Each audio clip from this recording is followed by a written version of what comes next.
object. Faham? Itu ialah force. Oh, lambatnya force. Ni baru nak record. Siapa yang record ni? Ada orang tolong recordkan Nora. Okay, thank you very much, Nora. Okay, so force is the action that can change the shape of the object, can change size of the object, change direction of the object, and can stop moving object or move stationary object. Betul ke tak betul? Force ni. You dapat bayangkan tak kelima-lima benda yang force buat? Betul ke tak betul Betul. Betul. Oh, tolong sebut balik. Force is the action that Can change Change the the shape of object. Can change the shape shape of of object, Change direction, change direction of Stationary object. yes. Okay, you dapat bayangkan apa maksud change the shape of the object. Contoh sehelai kertas. You kenakan daya, ronyokkan dia. Berubah tak bentuk kertas tersebut? Berubah. Okay. Sebiji pinggan, you hempas ke lantai. Berubah tak saiz dia? Berubah. Bola yang datang ke arah you, you kenakan sepak ke kanan. Berubah tak direction of the ball? Berubah. Okay, so bola yang sedang bergerak, you pegang pakai tangan, dia pun berhenti. Berhenti kan bola tu? Lepas tu ataupun bola yang you sedang pegang ke tangan, you lontar dan bola itu bergerak. So semua benda yang you buat, itu menunjukkan you kenakan daya. Faham? So daya bukan hanya action of push and pull. Daya tarik dan daya tolak saja. Nampak tak? Bila you jawab jawapan action push and pull, itu jawapan yang very minimum. Betul tak? Betul tak saya kata? Betul. Betul. Apa budak sekolah rendah? Action push and pull. Is that daya hanya push and pull? Daya can do much more than that. Saya dah senaraikan ni. 5 tadi. Hilang dah. Tadi mana? Cek.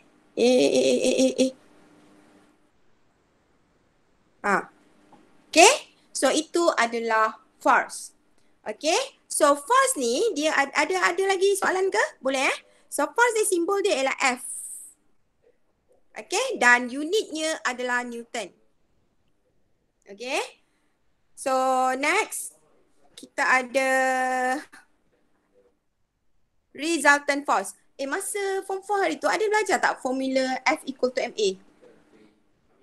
Ada. Okay, so dah ada lah. Okay So force ni, so yang tu saya tak tekankan sangat lah sebab dah belajar. Okay, so force. Kita ada macam-macam jenis force. Apa dia? Force yang you tahu. Bagi contoh. buoyant force. Buoyant force. Lagi? Frictional force. Frictional force. Lagi? Gravitational Force. Gravitational force. Very good. Lagi? Impulsive force. Impulsive force. Lagi? Impulse force. Impulse. Impulse is not force dia. Salah. Lagi? Lifting force. Lifting force. Very good. Okay. So, this is the other force yang kita akan belajar. So, contoh weight. Simbol weight ialah W. Ini weight juga adalah force sebab unitnya ialah Newton. Kemudian kita ada normal force. Normal force ini apa? Normal force. Contoh. Satu kotak di atas lantai. Okay. So daya yang ada pada kotak ini adalah satu dia punya weight. Faham tak? Sebab objek kotak dia mesti ada weight. So weight sentiasa menghala ke bawah. Okay. Normal force ialah daya yang opposite dengan daya yang satu lagi. So daya yang ke atas ini nilai dia sama. Kalau weight yang ini ialah saya letakkan 100 Newton. Okay, maknanya normal force dia juga adalah 100 Newton.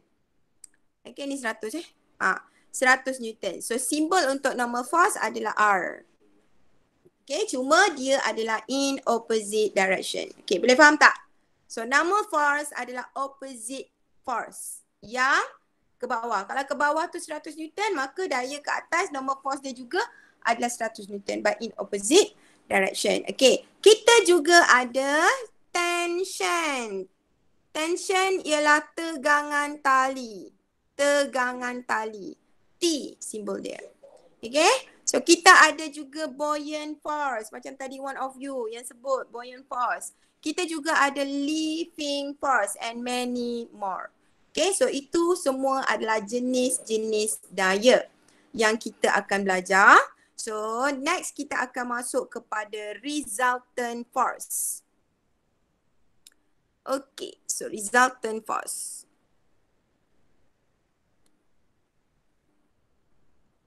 Okay, so resultant force ini adalah combination. Okay, two or more forces to become single force. Contoh saya bagi resultant force ni. Okay, saya ada sebuah kotak. Saya tarik dengan daya yang pertama 10 Newton. Kemudian saya tarik lagi satu dengan daya 20 Newton. Nampak? Ada berapa daya ni? Dua. Daya yang menarik kotak ni. So, satu daya 10 Newton, satu daya 20 Newton. Soalannya, what is the resultant force? So, resultant force adalah jumlah daya 10 tambah 20. So, resultant force dia adalah 30 Newton. Ini maksud resultant force. Di mana resultant force adalah combination of two or more forces become a single force. Maknanya kita ada diberi dua atau lebih daya dan kita kirakan sehingga kita dapat hanya satu nilai daya yang tunggal. The combination of two or more forces become a single force. Faham tak maksudnya? Kalau resultant force yang saya tunjukkan dalam gambar ini, sebab dia sama arah, then you kena tambah 10 tambah 20. Then resultant force dia adalah 30 Newton. Kalau daya tu saya letak satu lagi di sini, 5 Newton, what is the resultant force? 25. Yes, sebab apa? 25. Sebab apa? Dapat 25. Resultant force kita tak FR. Berapa? Tolak 5. 30 Newton tambah negatif 5. Betul? So you dapat 25 Newton. Itu adalah resultant force. Faham ke faham? Untuk daya yang macam ni, okey boleh Untuk daya yang macam ni, you senang je nak kira tadi kan. You tambah dengan you tolak aje. Sebab daya tu just in same direction ataupun in opposite direction. So you tambah dan tolak saja. Betul tak? Senang aje kan yang itu. Okay, now kalau diberi daya yang bukan dalam bentuk parallel macam tu. Macam mana kita nak buat? Okay, contoh saya bagi daya yang bukan bentuk parallel. Okay, contohnya daya yang kedua tadi. Okay, saya bagi macam ni. Ini F1. Okay, kemudian saya bagi macam ni. Ini F2. Macam mana kita nak buat? Tadi saya kata resultant force is the combination of two or more forces become a single force. You dah tengok tadi contoh saya bagi di mana saya tambah ataupun saya tolak sahaja daya tersebut. Senang kan yang tadi kan kita buat? Yang mana tadi saya tunjuk yang ni kan, nampak tak? Senang aja, betul tak? Kita tambah atau kita tolak. Tapi kalau daya tu macam ni, how you want to get the resultant force? Macam mana nak buat? Macam mana kita nak kira resultant force untuk daya yang macam ni, yang bukan parallel. Okay, so ada kaedah yang kita gunakan untuk cari resultant force dia. Kaedahnya ada dua. Yang pertama kita guna kaedah paralelogram. Tak muat lah pula. Paralelogram. Okay. Dan kaedah yang kedua adalah triangle forces. Okay, boleh tak dapat? Kaedah yang pertama, waktu bila kita nak guna kaedah ni, parallelogram dengan triangle ni? Waktu bila?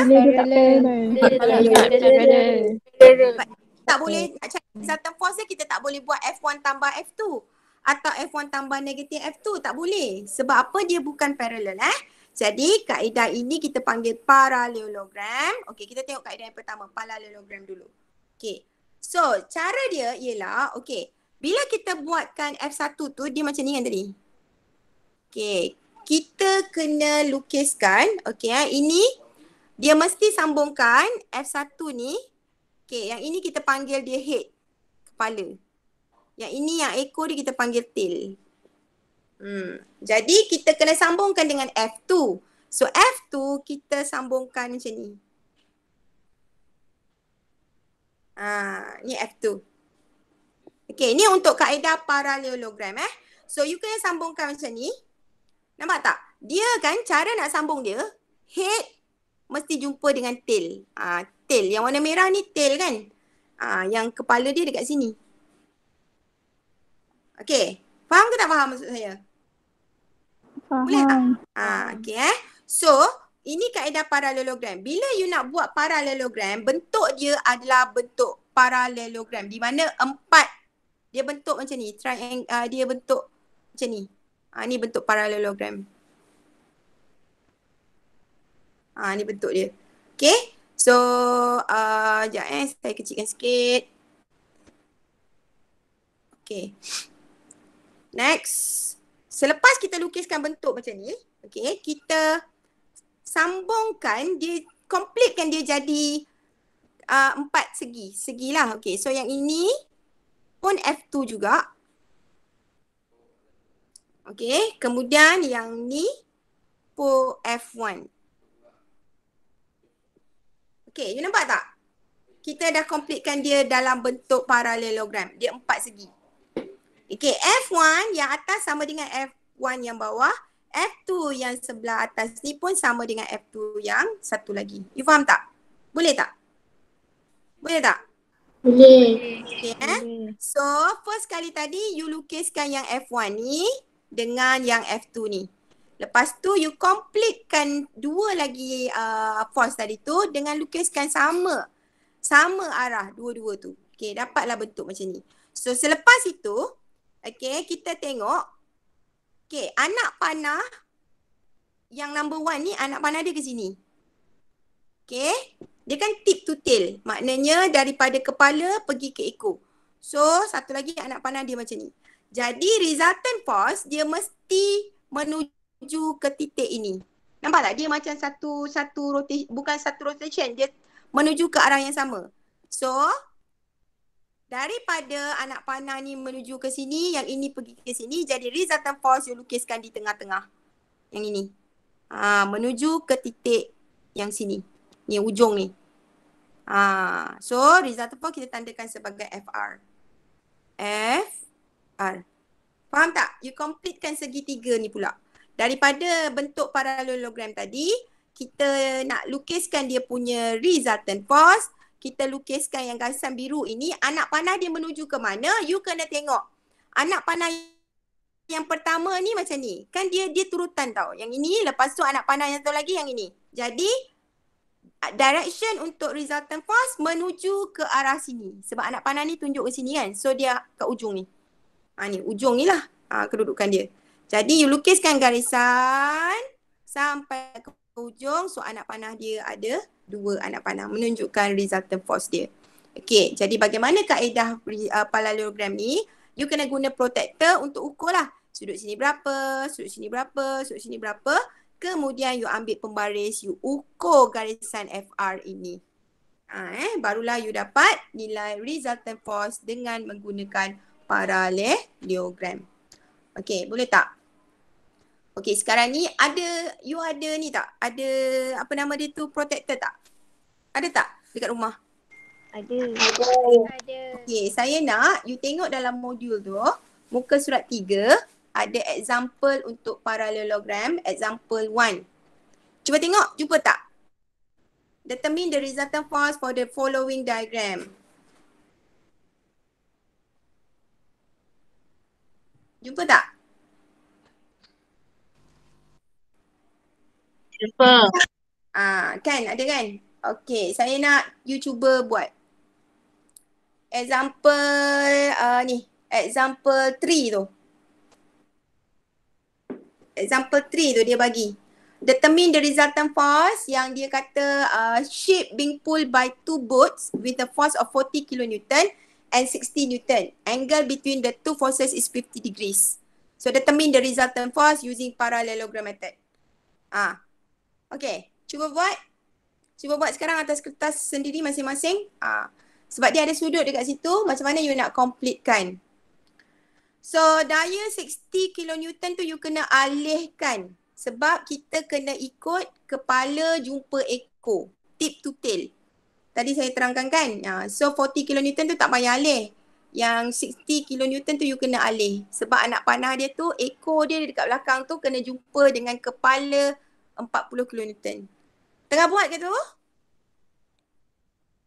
Ya. Cuba. Lepas tu nanti ambilkan gambar. Lepas tu tunjuk. Share apa yang you dapat. Cepat.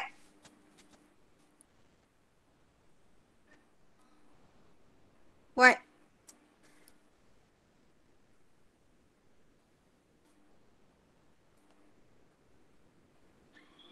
Dia matematik sikit.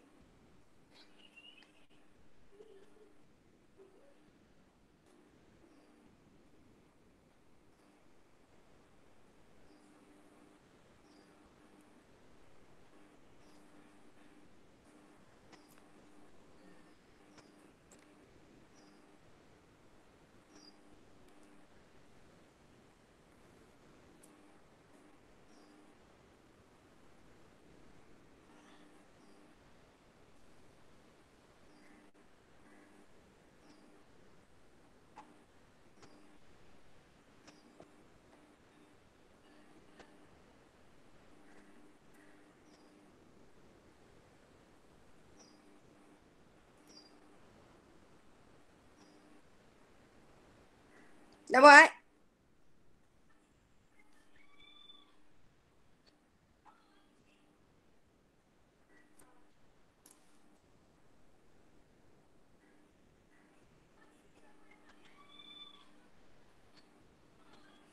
Berapa?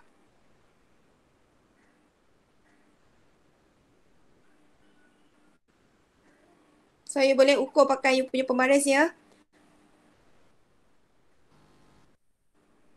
Hai, senyapnya ni. Teacher, Boleh buat ke tak tu? Ya. teacher dapat 90 teacher. Yes. Siapa lagi yang dah dapat? 91 lah sayang.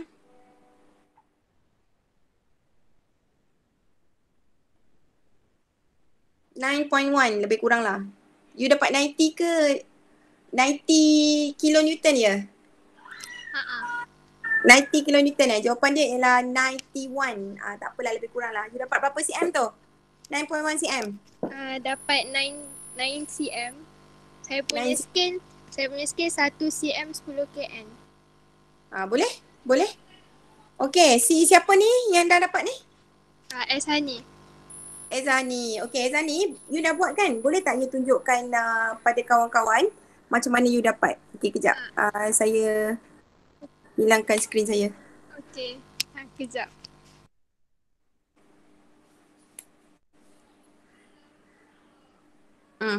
Okay, tunjuk.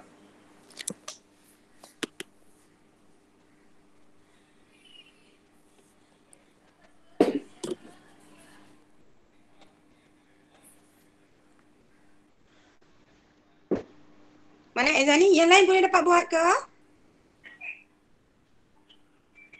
Sekejap teacher tengah present screen.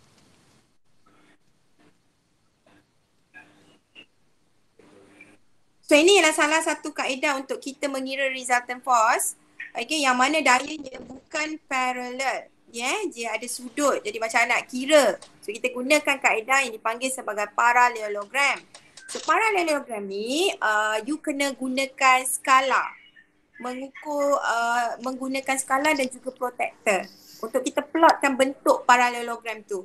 supaya dia dapat jadi bentuk segi empat yang saya tunjuk tadi lah. Dan jangan lupa kaedah dia ialah tip to tail di mana kepala akan jumpa ekor yang satu lagi. Dia mesti berturutan. Okay? So Aizani, press your answer. Alright. Nampak? Sorry, saya nak tengok. Mana Aizani tak nampak? Okay. Saya dah present. Okay. Alright. Okay, cuba tengok apa yang Aizani buat untuk A jawapan untuk A. Okay, Aizani terangkan macam mana you buat. First, 40 kN tu sambungkan dengan 60 kN untuk buatkan satu. Kenapa you dapat 4 cm? 4 cm sebab saya guna scale 1 cm to 10 kN. So 40 bagi 10 dapat 4 cm. Betul. Yang lain dapat ya? Kenapa dapat 4 cm tu? Okay, kemudian you tertinggal anak panah tu untuk yang 6 cm tu. Parallelogram tu kan saya ajar tadi yang dia kena bentukkan kepala jumpa dengan ekor.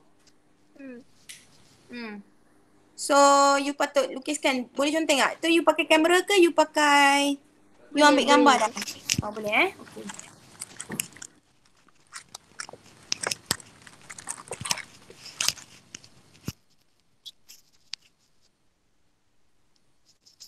Yes, yang itu sepatutnya you sambungkan yang 4 cm tu dengan 6 cm tu. You sambungkan yang itu. Nampak tak anak panah dia berturut? Boleh nampak tak? Anak panah dia berturut kan? Okay. So kemudian barulah you lengkapkan dia jadi satu segi empat. Macam mana you dapat nilai 130 tu? Aizani? 180 tolak dengan 50 degree yang dia dah kasih. Okay, boleh tak 4 cm tu you panjangkan ke depan sikit? Kan 4 cm tu you ngam-ngam lepas tu you jumpa sudut 130 tu kan? Boleh tak you panjangkan sikit ke depan? Okay. Bukan yang tu, yang satu lagi, sebelah kanan. Satu lagi? Oh yang ni okay, sekejap. Okay, you nampak dekat situ sudut, okay, garisan 4 cm you panjangkan, maknanya yang garisan 6 cm itu sudut dekat bahagian atas tu berapa? 50 kan? Betul tak? Okay, label kat situ 50.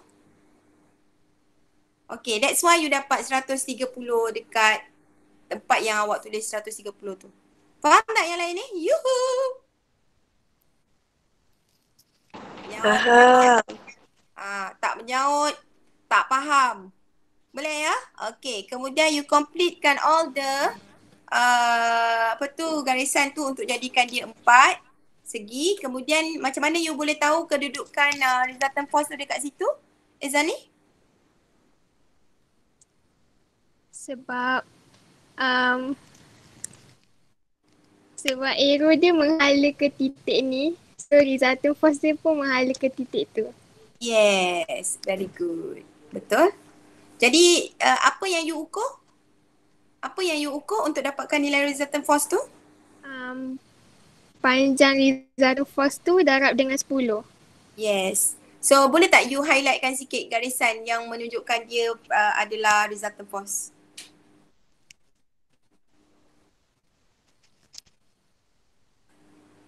Ya, yang itu. Okay, dapat? So ambil pembaris, ukur. Sebab kita gunakan tadi skala dia ialah 1 cm sama dengan 10,000 Newton, betul? Jadi kita dapat 9 cm. Maknanya berapa kalau kita convert kepada Newton, kilonewton? 9 darab dengan 10 kilonewton, betul? So you dapatlah frictional resultant force dia adalah 90 kilonewton. Faham? Faham? Faham. Boleh Okay. So kaedah kedua, Aizani pun dia dah buat. Dia minta gunakan Dia gunakan kaedah triangle method. Betul? Okay. So yang tadi clear untuk parallelogram ni. Ada apa-apa soalan tak nak tanya? Cuma kekurangan dia untuk parallelogram ni, you kena ada banyak instrumen. You kena ada pembaris, you kena ada protector sebab nak ukur dia punya sudut semua kan. Okay, so kaedah yang kedua ialah kaedah triangle. So ni pun sama, cuma bezanya parallelogram ni tadi dia ada dua segitiga kan? Sekarang ni kita ambil yang bawah tu separuh je segitiga dia. Nampak tak? Lepas tu kita ukur saja yang bentuk segitiga tu, kita ukur yang dia punya apa tu nama dia, resultant force tu. Dia sama. Tolong Izani highlightkan sikit garisan yang mana yang untuk resultant force tu. Ya, yang itu. Okay, ini kaedah segitiga lah. Sama je dengan parallelogram tu. Cuma dia tak completekan segi empat. Dia buat bentuk segitiga saja. Okay ya? Boleh? Boleh faham? Boleh. Baik, very good. Okay, thank you Izani. Okay, so seterusnya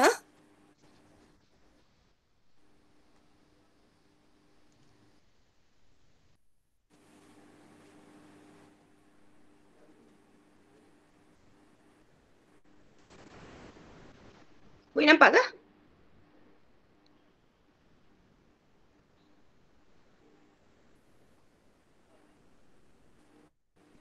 Okay, so next. Okay. So untuk triangle, for tadi tu kaedah yang kedua tu ialah triangle. Okay, so triangle tu ialah untuk membentuk segitiga. Okay, triangle ni kita gunakan kalau segi dia punya daya tu adalah ada sudut 90 darjah, kita gunakan kaedah triangle dengan menggunakan teorem Pythagoras. Okay, ni kaedah yang kedua. Kaedah kedua ialah kaedah triangle. Okay, so kaedah untuk triangle ni kita ada dua jenis. Satu, kalau dia ada perpendicular. Daya yang diberikan tu adalah daya yang perpendicular each other. Okay, dan satu lagi kalau dia not perpendicular. So, yang tadi Ezani buat tu, yang soalan B tadi tu adalah untuk daya yang not perpendicular. Yang dia buat kaedah triangle tadi tu. Okay, contoh untuk daya yang perpendicular. Okay, katalah saya bagi okay, dua daya macam ni. Okay, satu daya ni bernilai sekejap. Mana dia? Okay, katalah saya ambil 12 Newton. Okay, dan yang ini ialah 5 Newton. Okay, berapakah dia punya resultant force? Okay, macam nak kira sebab daya ni dia adalah perpendicular, betul tak? Betul tak daya, dua-dua daya ni perpendicular? Setuju ke tak? Setuju. Okay, macam ni kita nak buat. Okay, sekarang ni you tengok Okay, so ini ialah daya 12 Newton. Nampak tak? Anak panah dia ialah ke sini. Okay, jadi daya yang 5 Newton tu, saya letakkan dia dekat sini. Ni 5 Newton. Ini 12 Newton. You nampak tak? Sebab apa saya letakkan dekat atas tu? Dia kepala jumpa dengan ekor. Ni kan tail. Tail kan? Betul tak? Ini kan head. Dia mesti macam tu. Dia mesti berturut macam tu. Okay? Dapat? Dapat tak? Jadi, saya completekan dia jadi macam ni. Okay? So, ini ialah dia punya, simbol untuk resultant force bukan FR. Dia adalah R. Sorry. Resultant force. Okay, so macam mana kita nak kira? So, yang ini kita boleh gunakan teorem Pythagoras sebab sudut yang ini, sudut ni adalah 90 darjah. Jadi, berapa tu kita nak kira tu? So, R kuasa 2 sama dengan 12 kuasa 2 tambah 5 kuasa 2. Jadi, R sama dengan berapa? 13.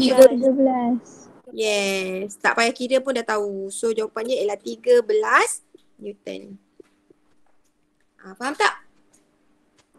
So, kalau dia adalah perpendicular each other, kita boleh gunakan teorem Pythagoras.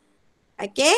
Kalau dia bukan perpendicular, macam yang tadi, yang contoh yang ini, Yang contoh yang ini. Okay. Dia bukan perpendikular kan, dua daya dia kan. Daya dia macam ini kan. Betul tak? So kaedah segitiga yang kita gunakan tadi ialah kaedah yang macam Ezani buat tadi. Dia gunakan separuh paralelogram tu. Itu dapat juga nilai yang sama. Okay, kalau dia bukan perpendikular. Kalau dia perpendikular, you boleh gunakan kaedah triangle macam ni lah. Okay, faham? Boleh? Ada soalan tak? Yuhu. Boleh Tak menyaut pun. Boleh, madam. Boleh. Okey, baik.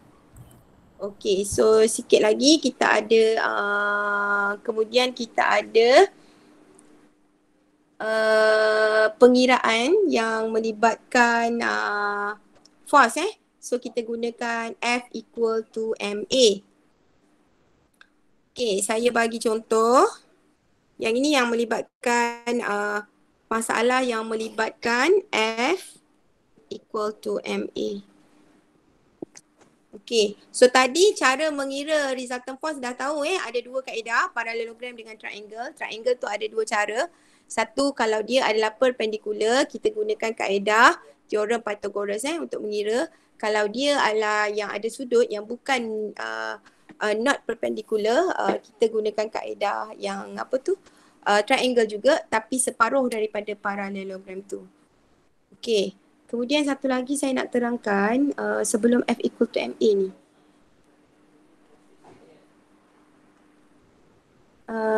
Dia ada, okey sekejap. Sebelum ni saya terangkan sikit tentang penggunaan F cos sin cos ni untuk pengiraan resultant force.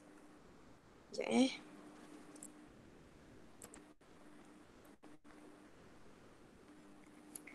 Okay, so katalah saya bagi you, okay ini gambar ni. Okay, ini ialah objek.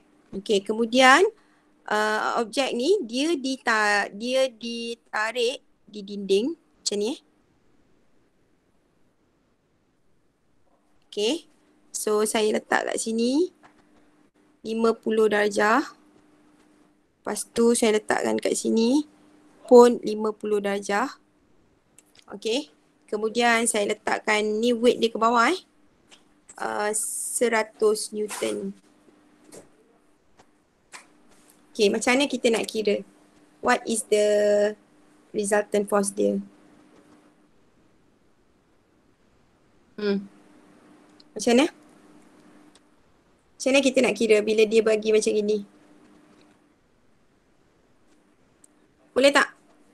Faham tak soalan ni? Faham tak soalan ni? Satu objek digantung dengan 3 daya satu tali dia letak ke dinding 50 Newton, satu lagi tali dia letakkan ke dinding juga dengan 50 Newton. Kemudian weight dia adalah 100 Newton. Okey, berapakah resultant force dia? Pada paksi saya nak kira berapakah dia punya resultant force? Macam mana nak kira kalau soalan dia macam ni? Okay, so kalau untuk soalan yang macam ni, cara penyelesaian dia, okay first kali you tengok, kita buatkan apa yang dipanggil sebagai free body diagram. Okay, so mana? Ada rasa macam nak muntah, pening-pening, mual-mual? Hello? Tak ada. Tak ada. So untuk free body diagram, kita nak cari berapa nilai dia punya resultant force tu. Okay free body diagram, first kali you buat paksi X dengan paksi Y dia ni dalam bentuk garisan putus-putus macam ni. Okay, objek tu berada di tengah-tengah ni. Okay, so sekarang ni kita tengok daya yang ada, yang terlibat. Okay, kita ambil daya yang pertama tadi, daya dia ke sini kan? Betul? So sudut dia ialah 50 darjah. Okay, kemudian satu lagi daya ialah ke sini. Betul tak? So ini ialah 50 darjah juga. Okay, kemudian ada satu lagi daya ke bawah. Berapa daya dia? Ini 100 Newton. Okay, dia tak bagi sudut. Jadi macam mana kita nak tahu berapakah dia punya resultant force? Okay, so you tengok kalau objek ini kita katakan dia tidak bergerak, maknanya daya ke kanan sama dengan daya ke kiri. Daya ke atas sama dengan daya ke bawah. Jadi kalau kita tengok daya ke kanan dengan daya ke kiri ni ada dua saja daya. So daya A dengan daya B. So saya nak tahu berapakah nilai daya pada paksi X yang saya nak jadikan dia resultant force. So saya nak tahu berapa nilai dia pada paksi X. Okay, so apa you perlu buat ialah, okay, you tengok daya A, kita nak bawa dia pergi kepada paksi X. So daya A ni kita katalah daya A ni saya letakkan 30 Newton. Okay, daya B saya letak 20 Newton. Okay, so saya nak ambil yang pada paksi X saja. So Fx sama dengan 30 cos 50 tambah, okay, negatif 20 cos 50. So, bila kita kira, kita akan dapat nilai resultant force dia pada paksi X. Boleh ke? Hello? Boleh. Dah karam dah semuanya. Dah karam dah semua Okay So yang ini dia menggunakan resolution force di mana kita buat leraian daya. Kita pecahkan daya ni kepada cos dengan sin. Ni macam mana nak buat? You faham ke tak ni? Sekarang, okay, soalan saya bagi tadi, satu kotak tu dia gantung dengan tiga daya. Satu daya 50 ke kanan, ke atas ni kan dengan 30 Newton. Satu lagi daya, tegangan tali dia ialah 20 Newton. So kita ada satu lagi daya ke bawah iaitu berat objek 100 Newton. Soalan saya, berapakah daya pada paksi X? So sekarang ni kan tadi garisan kuning ni kita lukiskan dua paksi X yang melintang, paksi Y yang menegak. Betul tak? You faham ke tak? Saya buat lagi sekali. Saya buat lagi sekali. Okay Kan kita mula-mula tadi saya lukiskan ini paksi Y. Ini paksi X. Okay. So kita letakkan daya tu. Ini free body diagram. Macam mana nak dapatkan nilai pada paksi X dan paksi Y. So ini satu lagi daya. Ini tadi daya berapa? 30 30 Newton kan? Cikgu. Okay, yang ni ialah 20 Newton. Okay, so ini sudut dia berapa? 50 kan? Sini pun 50. Okay, satu lagi daya ialah bawah. Ini ialah W. Nilai dia 100 Newton. Okay, so saya tanya berapakah daya pada paksi X? So, paksi X tu yang ini, yang warna merah ni, yang melintang ni. Ini paksi X, betul tak? So, kita nak tengok daya tu pada paksi X tu berapa? Jadi, saya letak Fx sama dengan, okay, so kita ada dua daya. Daya yang W ni, kita tak boleh ambil dia kat paksi X sebab dia betul-betul berada di atas paksi Y. So, kita abaikan saja yang W ni. So, yang ada sudut ni kan ada dua daya yang ada sudut. Satu daya 30 Newton, satu daya yang 20 Newton. Jadi yang ini yang kita boleh ambil dia pergi ke paksi X ni. Okay, jadi yang ini ialah kita tulis macam mana tau. Bila kita tarik kepada paksi X ni, 50 darjah ni, sudut ni dia terletak, dia kepit atau dia melekat pada paksi X. Jadi sudut yang melekat kepada paksi X tu, okay, kita nak cari dia pada paksi X. So, dia melekat pada paksi X. So, dia akan jadi cos. Jadi, kita ambil daya dia 30 cos 50. Okay, kenapa dia cos? Sebab sudut 50 tu melekat pada paksi X. Dan kita nak cari nilai pada paksi X. Okay, kalau kita nak cari nilai pada paksi Y, 50 tu akan jadi sin. Faham ke tak faham ni? Faham. Faham lah tu, tak apa. Okey, kemudian ini kita dah dapat kan yang paksi X kan? Okey. Kemudian kita tengok daya yang kedua yang 20 Newton. Kita tarik dia pergi paksi X, tetapi paksi X yang kita tarik tu dia menghadap ke sini. Nampak tak opposite? Paksi X yang satu lagi ni menghadap ke sini. Yang ini. Kan? Yang satu lagi ni bila kita tarik daya 20 Newton tu pergi ke paksi X, dia menghadap ke sini. Opposite direction tak?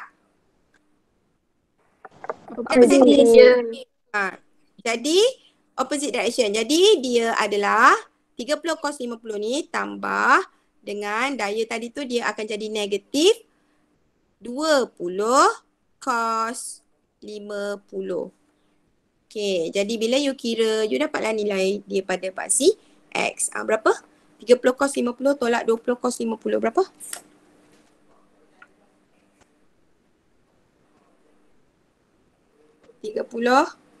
Cos 50 tambah berapa dapat? 6.42779. 6.42 Newton. Ya, betul? Betul. Okay, so kita dapat nilai ni 6.42 Newton. Itu kalau kita nak cari dia punya resultant force pada paksi X. Okay, sekarang ni kalau saya minta cari pada paksi Y, mana nak buat? Fy. So, daya Fy yang terlibat. Okay, kalau you tengok daya 30 Newton ni, kenapa kita boleh buat dia pada paksi X? Sebab kita tengok dia ada sudut.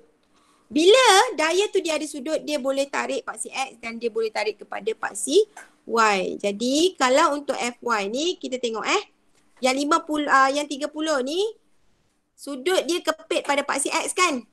50 tu dia melekat pada paksi X, betul tak? Betul. Jadi, Betul. kita nak leraikan dia kepada paksi Y. Kita nak leraikan dia pada paksi Y, dia akan jadi 30 sin 50. Sebab apa? Sebab kita leraikan dia paksi Y. Tapi sudut dia kepit pada paksi X. So dia akan jadi 30 sin 50. Okey. Kemudian kita tengok pula yang daya 20 Newton. Okey, 20 Newton ni bila kita tarik dia pergi ke paksi Y, anak panah dia sama kat atas sini. Okey. So dia akan jadi tambah 20 sin 50. Okey. Lepas tu kita ada satu lagi daya iaitu weight paksi Y. Dia ke bawah, anak panah dia ke bawah. Jadi dia kena tolak dengan 100 Newton. Okey, tolong kira dapat berapa resultant force pada paksi Y dia. 30 sin 50 tambah 20 sin 50 tolak 100 Newton. Dapat berapa? Ya, saya. Saya tak faham kenapa kena tolak 100 Newton.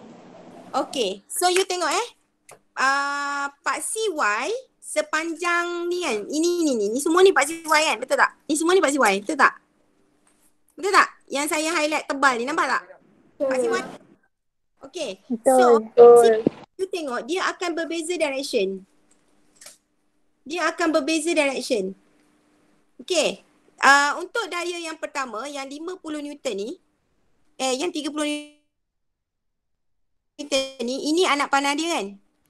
Betul tak? Ni anak panah dia. Nampak tak? So, bila saya tarik dia pergi ke paksi Y, dia akan pergi ke sini. Paksi Y yang ini. So, anak panah dia tu akan ke atas. Betul tak? Okay, kemudian daya yang 20 Newton tu, paksi Y terdekat dia ialah yang ini. Paksi Y yang terdekat dia adalah yang ini. Jadi, bila saya tarik dia, gerak kepada paksi Y, so anak panah dia juga akan jadi ke atas. Sebab itu, dua-dua daya ni kita tambah. So dia jadi 30 sin 50 tambah 20 sin 50. Sebab dia sama arah paksi Y dia. Faham ke tak? Faham. Dan kenapa dia kena tolak? Weight ni ke bawah kan? Anak panah dia ke bawah, betul tak? Dia betul-betul pada paksi Y. So opposite tak direction dengan paksi Y kat atas? Opposite. Tolak 100 Newton. Faham? Faham. Jadi berapa daya dia? Berapakah daya dia pada paksi Y? 30 sin 50 tambah 20 sin 50 tolak 100 Newton. Berapa?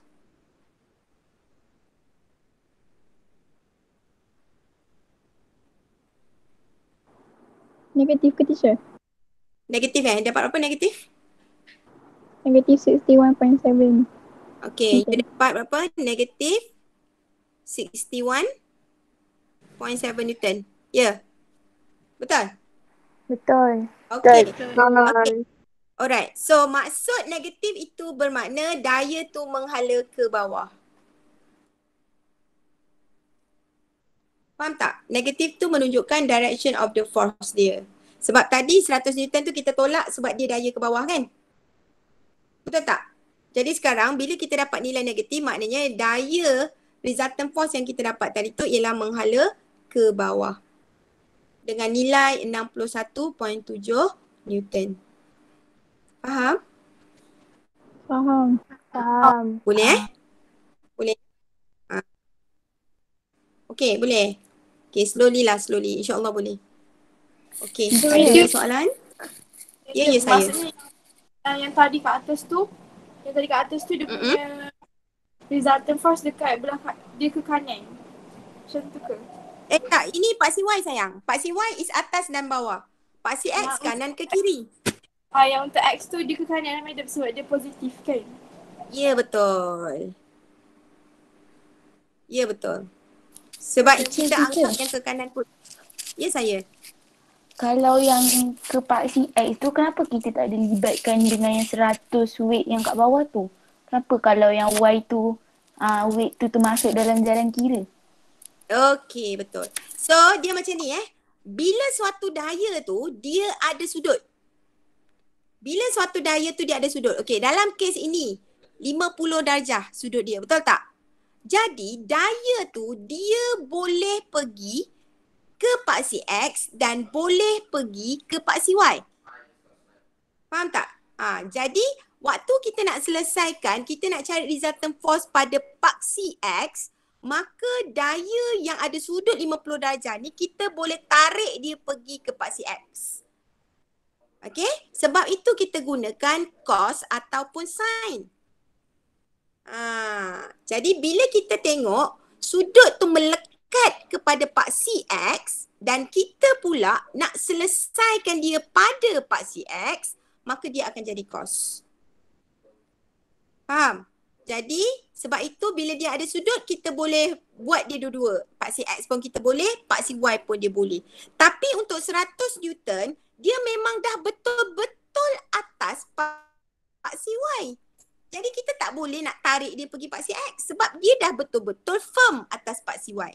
Kalau macam yang ada sudut ni, dia boleh pergi X, dia boleh pergi Y. Dia tak firm, dia goyang. Dia boleh pergi X, dia boleh pergi Y. Jadi kita boleh leraikan dia pada X dan juga pada Y. Faham? Yuhu! Ada soalan lagi? Tak apa. Ni nanti Teacher, ya saya. tanya. Yang ke Y ni kan, kenapa kita guna degree 50 sedangkan yang gerak tu 40 degree? Macam mana you tahu yang gerak tu? Gitu. Macam mana you tahu? 40 degree? You letak sini. You letak sini 40. Ya. Kenapa guna 50 juga instead? Sebab dia ke Y tu 40. Okay. You tak payah pening-pening. You ikut je sudut dia. Lepas tu you tengok dia melekat kat mana. Kalau you pakai sudut 40 ni kan. Okay. 40 ni melekat pada paksi Y. Betul tak? So 40 melekat pada paksi Y. You tukarlah sin 50 ni jadi cos 40. Sama tak sin 50 dengan cos 40? Cuba tekan.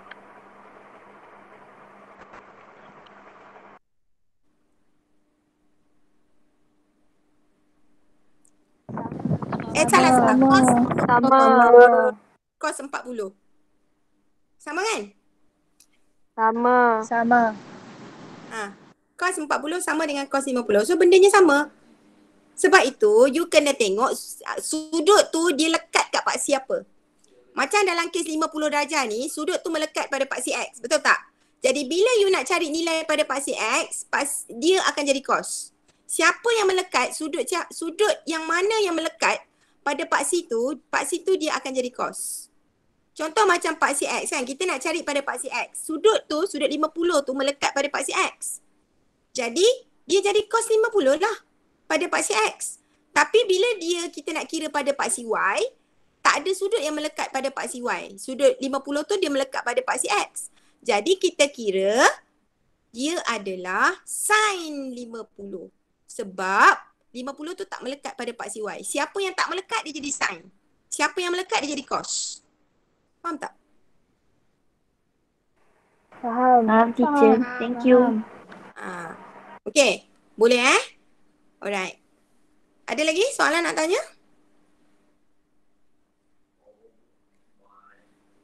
Boleh? Okay.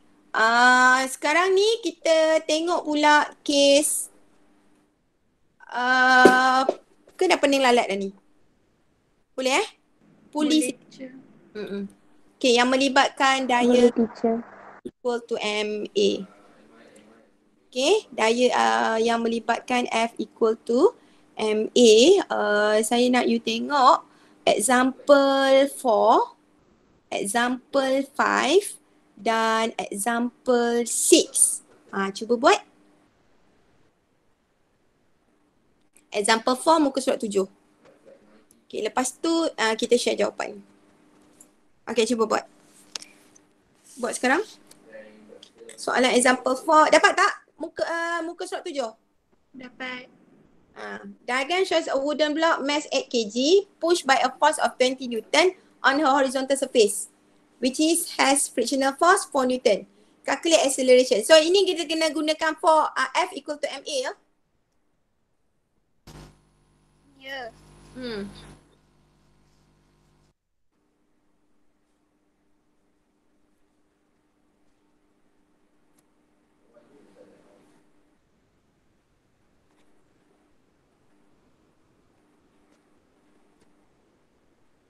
Siap?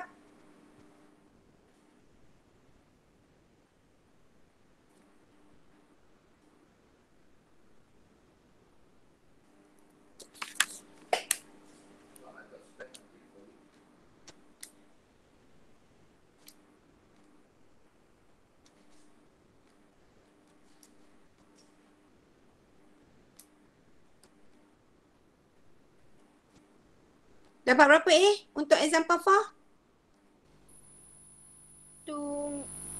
Buka madam. Yes. 2 meter per second per second. Dapat tak? 2 meter per second per second. Dapat. Siapa yang tak dapat tolong bagi tahu. Siapa tak dapat tolong bagi tahu. Siapa yang tak dapat tolong bagi tahu. Ada tak yang tak dapat?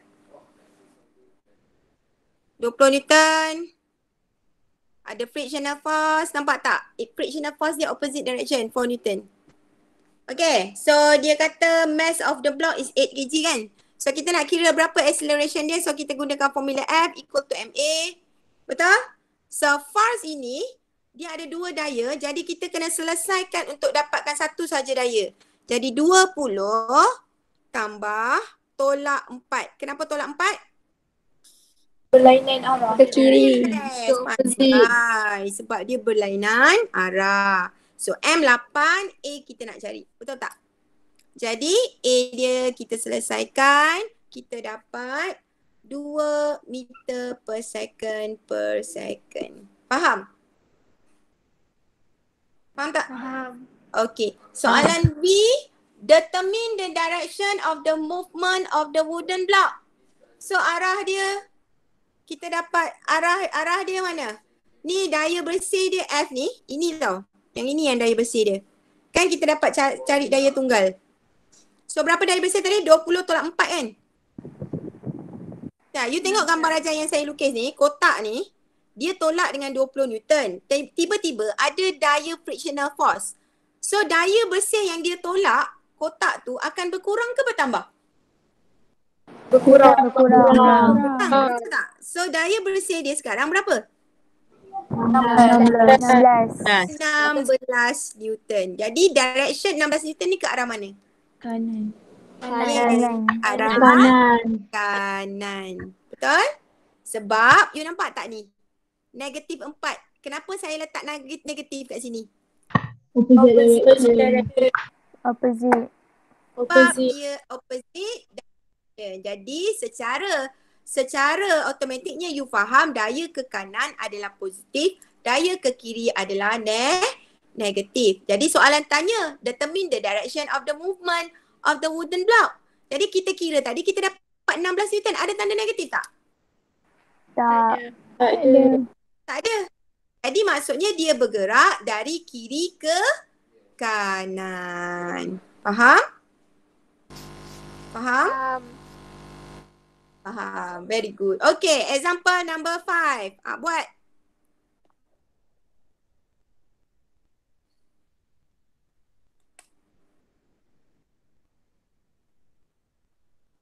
What is the magnitude of the engine thrust? Bila dia tanya magnitude, maknanya dia nak nilai. Kemudian dia kata, calculate the magnitude of the engine thrust when the car move with uniform acceleration of 2 meter per second.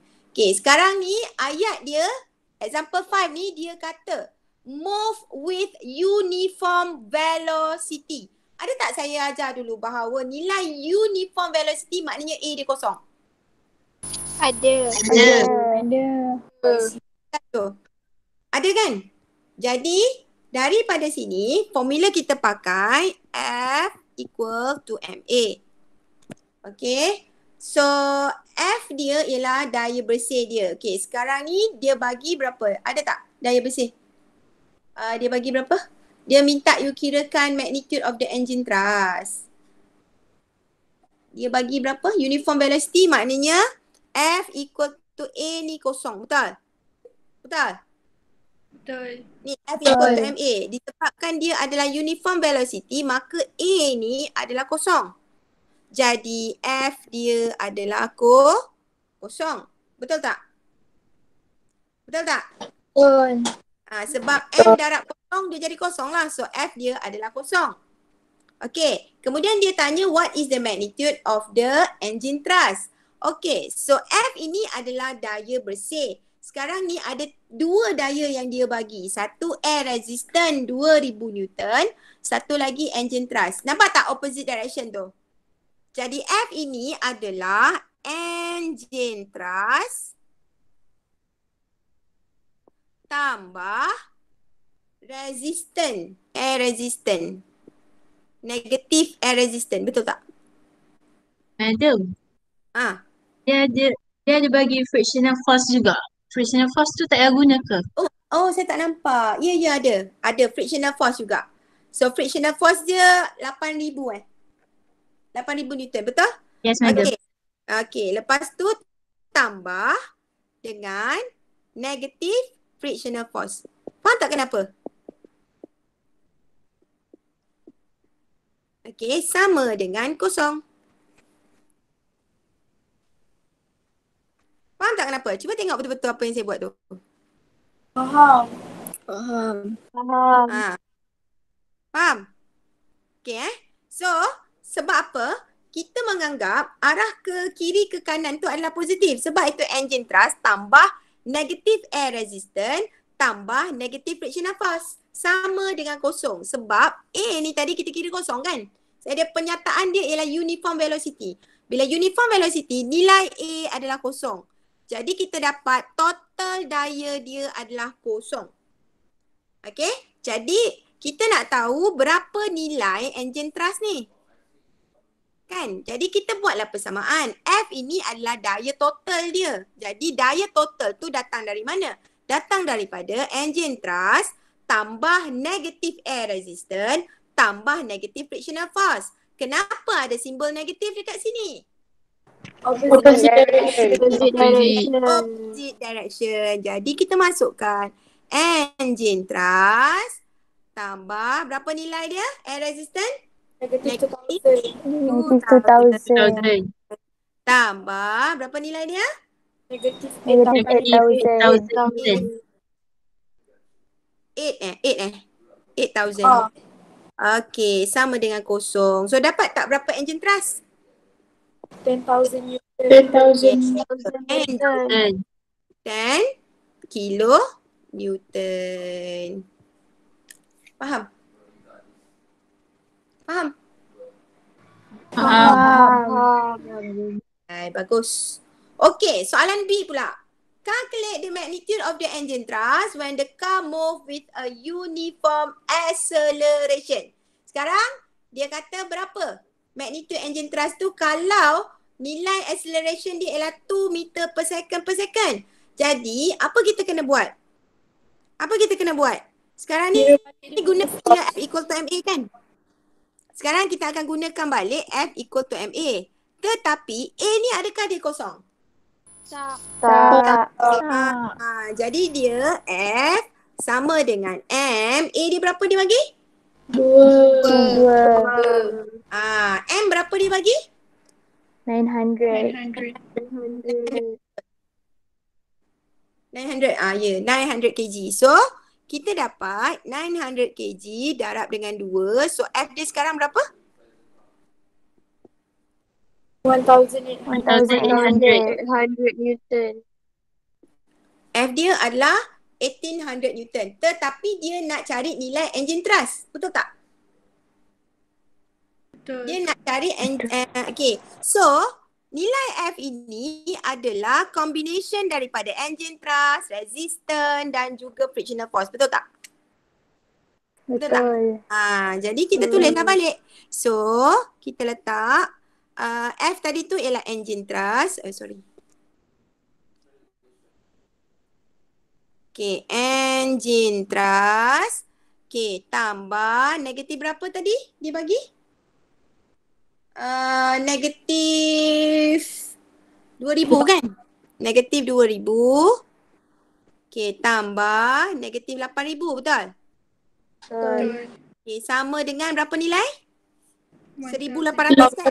1,800. Yes. Sama dengan nilai dia 1,800. So, sama dengan 1,800. So, selesaikanlah. Berapa tu? Engine thrust tolak berapa? Tolak 10,000 So, engine tambah negatif 10,000 kan? Sama dengan 18,000. Okey, jadi engine berapa? RM18,000 campur 11,800.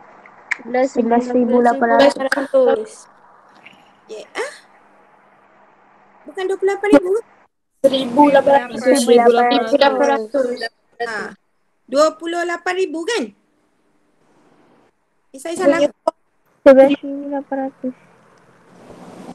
Teacher Bukan terlebih kosong. Oh, saya terlebih kosong. Yang mana saya terlebih kosong ni? 18,000 tu. 18,000. Dia saya salah kira 2,000 campur 8,000 10,000. 10,000. 10,000. Oh, 1,800. Okey, faham. Saya salah sini. Okey, dah. 1,800. Okey, jadi dapat berapa tadi? 11,800. Berapa? 11,000? Sekejap. 800. 800. Okey. 11,800 Newton. Faham? Faham. Okay, ada soalan? Boleh Okay. So, seterusnya untuk soalan example berapa lagi tadi kita buat? Example 6 Example 6 kan? Cuba buat example 6.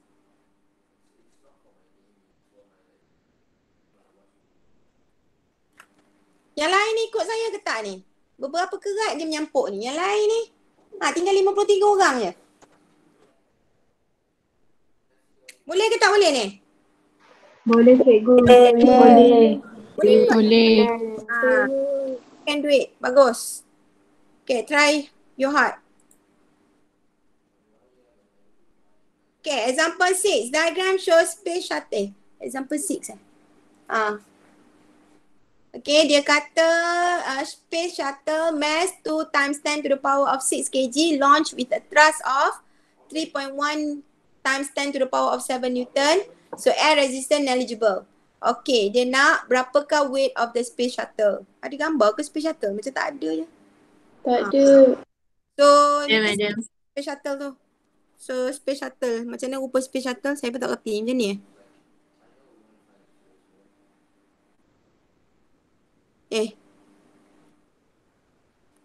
space shuttle. Mass dia bagi 2 kali 10 kuasa 6 kg. Okay, kemudian thrust launch with a thrust of 3 Newton. So bila dia launch, maknanya gerakan dia ke atas ke bawah? Atas. Atas. So nilai dia berapa? 3.1 times 10 to the power of 7 Newton. Okay, kemudian dia kata air resistance eligible. Okay, kirakan weight of the space shuttle. Senang aja. Berapa weight? W equal to mg kan? Weight. Weight ialah formula dia W equal to mg. Mass darab dengan G. G dia ialah 9.8 kan? Kita belajar? Yuhuu. Betul. So, 10 to the power of 6 darab 9.8. Berapa jawapan? Teacher, Ya saya. 9.8 ke 9.81? Ya saya. Teacher guna 9.8 ke Sama guna lah tu. 9.81 lah. 9.81. Berapa dapat? Yuhuu. Oi, terpaksa tekan. Cikgu. Ya? Berjuta-juta. Dapat Tekan lah. 19.622 kilonewton times 10 to the power of 6. Ya, saya dah ajar tekan button apa. Kalau beribu-ribu lemon, tekan button apa dekat kalkulator? Tekan button eng. Ada button eng kan? Ada. Lupa dah. Dah lupa dengan button eng. Button ESP ingat button ESP? Tak ingat juga? Ya Allah, rasa macam bercakap seorang diri. Rasa sakit hati sangat ni. Ingat random. Okay, 19.6 times 10 to the power of 6 Newton. Is it correct? Everyone, you get the answer? Same answer with me? Are we same boat? Yes. Yes. Okay, very good. So the vertical resultant force. Okay, sekarang ni dia nak vertical resultant force maksudnya paksi X ke paksi Y? Why? Paksi Y. Sekarang ni weight berat menghala ke atas ke bawah? Bawah. Ke bawah. Berapa nilai dia tadi? 19.6 kali 10 kuasa 6 Newton. Betul tak? Betul tak? Betul. Dia nak resultant force pada paksi Y. Jadi macam mana nak kira? Dia opposite direction kan? Dia punya thrust ke atas. Dia punya weight ke bawah. Ini kan betul-betul parallel pada paksi Y. Betul tak? Jadi kita kena tambahkan dengan nilai negatif. Jadi Negatif. 3.1 times 10 to the power of 7 tambah negatif 19.6 times 10 to the power of 6. Betul? Dapat berapa? F dia. Yuhuu. Kejap. 11.4 times times 10 power of 6.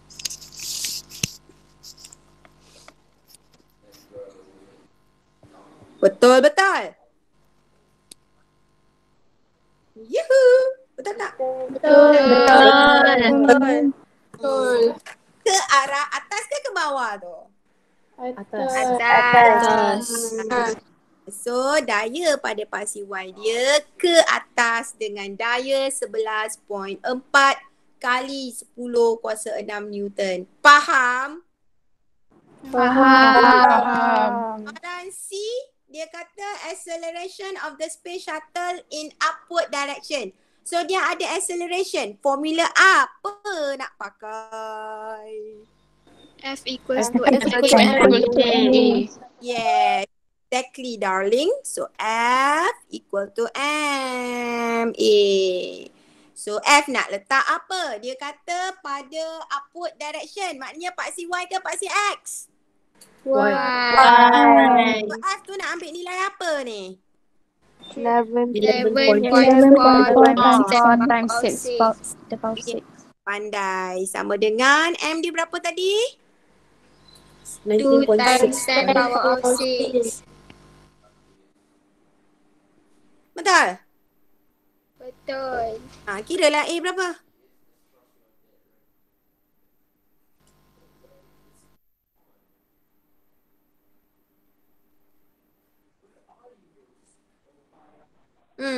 Kira lah A berapa?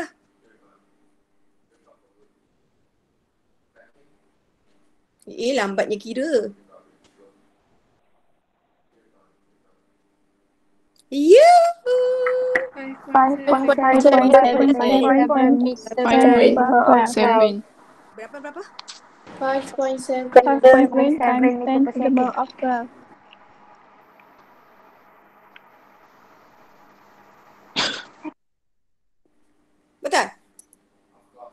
Betul? Betul. Dah pandai dah semua? Ada rasa mabuk-mabuk laut, pening-pening lalat, rasa macam nak muntah, nak berak, nak kencing, pening kepala, apa benda daya ni, ya Allah serabut. Tak ada kaitan dengan hidup dengan mati pun. Siapa cakap? Madam Ju cakap. Okay? Boleh? Boleh sama? Boleh kita sama? Boleh. Boleh. Saya pukul 6 ni. Oh, semua dah left. Semua left. Tak adalah. Okay. Boleh So, saya tak masukkan lagi pulley system. Ada banyak lagi ni. Kita ada pulley system. Kita ada lift. Kita ada pulley system. Ada 3 sistem dia. Itu saya tak ajar lagi lah. Sebab saya takut nanti ada yang muntah hijau. Bukan setakat hijau, warna-warna pelangi sekali muntah dia keluar. Okay? So, saya rasa itu sahaja. So, you can try tutorial soalan yang berkaitan. Yang puli, yang lift, semua tu jangan jawab lagi. Okay?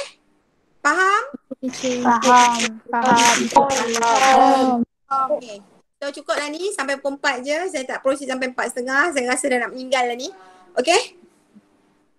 Boleh Boleh, teacher.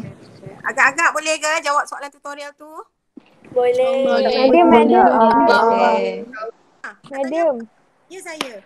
yang soalan last tu, A kenapa 5.7 10 kuasa 12? Ni soalan mana? Yang last kali tu. 5.7 times 10 to the power of 12. You yang cakap. Saya tak kira pun. Berapa salah Patutnya 5.7 je. Saya ada 10 of 12 tu. 10 point berapa?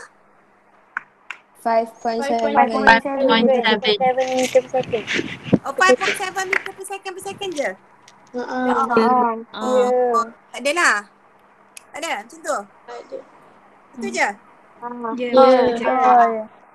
Awak tak habaq tadi. Cik Salin je. Hampa cakap kami tulis.